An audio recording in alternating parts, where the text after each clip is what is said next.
Today I'm going to be showing you how to recover your Fiverr Disabled account. Let's get to the video. As you guys can see, I'm on a Fiverr's help section. I'm going to read an article. This is for anyone who has recently gotten their account restricted. As you can see from this message here, it says restricted account. If you have received a notification that your account is temporarily restricted, you can still access the account, withdraw funds, complete ongoing orders, and review your order history. So yeah, basically this is just telling us that it's possible that we could get our restricted account back.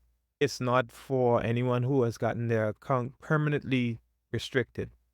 So in order for you to do that, you will have to scroll down and then you will have to get in contact with the Fiverr's customer support. So we're going to click on that.